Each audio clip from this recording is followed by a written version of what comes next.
Quando você está montando um governo, ainda mais um governo de frente ampla como o do Lula, evidentemente você tem que considerar os apoios que você recebeu nas eleições, né, o peso dos partidos no Congresso, isso tudo evidentemente entra no cálculo. Agora, tem que entrar no cálculo também a afinidade com a área, né, que a pessoa vai assumir, com o ministério que ela vai assumir. Ainda mais quando a gente fala de meio ambiente, que é a pauta da humanidade, a grande pauta da humanidade nesse século XXI, né? Então, não faz o menor sentido a Simone Tebet ir para o meio ambiente, ela não tem nenhum histórico no setor, não tem nenhuma contribuição, né? Nada. Inclusive, ela é ligada ao agronegócio, e o agronegócio brasileiro é atrasado, né, nessa relação com o meio ambiente, muito atrasado. Então, não faria sentido, acho que a Marina está correta, né, se ela vetou mesmo aí essa indicação da Tebet. E o planejamento também seria um problema, né?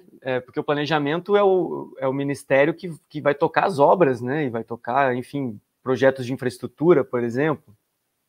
E aí tem que ter uma concertação assim muito bem feita com o executivo. Vai estar o Haddad, né, no Ministério da Fazenda.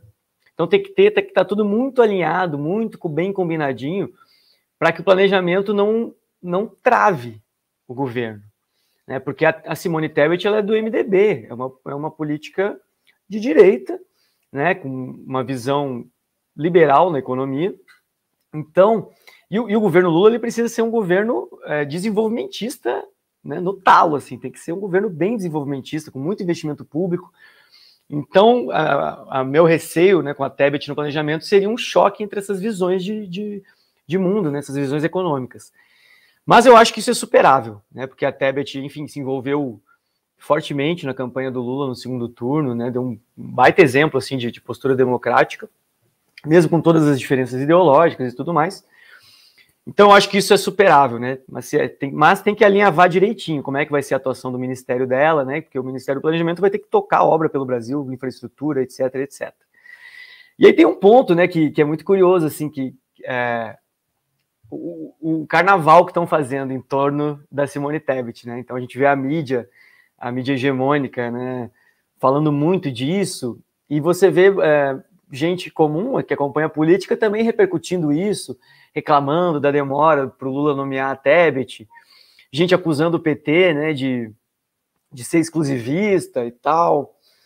Mas a gente sabe, né, que no fundo isso tudo é um grande jogo de pressão, assim.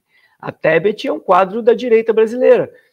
Foi no primeiro turno, era a candidata mais simpática, né? A Globo, por exemplo, que, enfim, representa bem os interesses da mídia hegemônica no Brasil. Então a Tebet, ela é bem a cara, né? Da Globo, da Folha, do Estadão, uma política ali, uma MDBista meio cara de tucana, assim, né? Ali de direita, não é radical, mas tem um ideário liberal ali.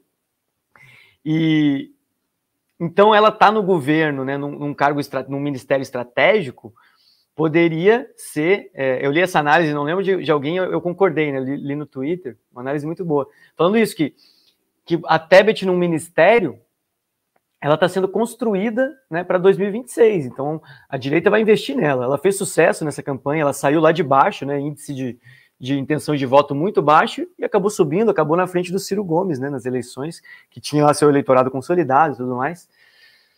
Então, você colocar a Tebet, por exemplo, como se estava cogitando, né, no Ministério do Desenvolvimento Social, né, que é a grande vitrine, talvez, né, do governo Lula, dos governos petistas passados, que foi a ascensão social, né, a retirada do Brasil do mapa da fome.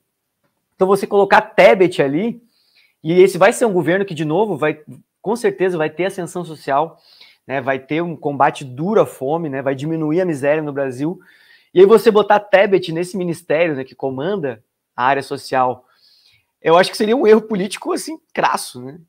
Porque justamente ela poderia levar boa parte dos louros e se cacifar, né, mais ainda para concorrer em 2026 aí como candidata da direita, da centro-direita. Então acho que foi um acerto do PT, né, nomear o Wellington Dias, ex-governador do Piauí, para o Ministério do Desenvolvimento Social, até porque a Tebet, mais uma vez, não tem nenhuma contribuição nesse setor, né? A Tebet é ligada ao agronegócio, a Tebet foi muito bem na CPI da pandemia, né? ela teve uma atuação ali excepcional, assim, né? Ela fala muito bem, né? Tem uma retórica boa e tem conteúdo, assim, ela é muito articulada. Então, ela mandou muito bem na CPI, mas nessas áreas, meio ambiente, área social, não tem muito a oferecer, né? Então, no fim, acho que vai ser o planejamento, porque realmente, talvez ela mereça mesmo um ministério de peso, né? E talvez nem aceitasse um ministério mais escanteado, assim. Mas, no fim, acho que é isso, Miguel. Concordo com você, acho que as coisas estão se arranjando e quando o Lula entra em cena aí para negociar, a tendência é que as coisas se resolvam.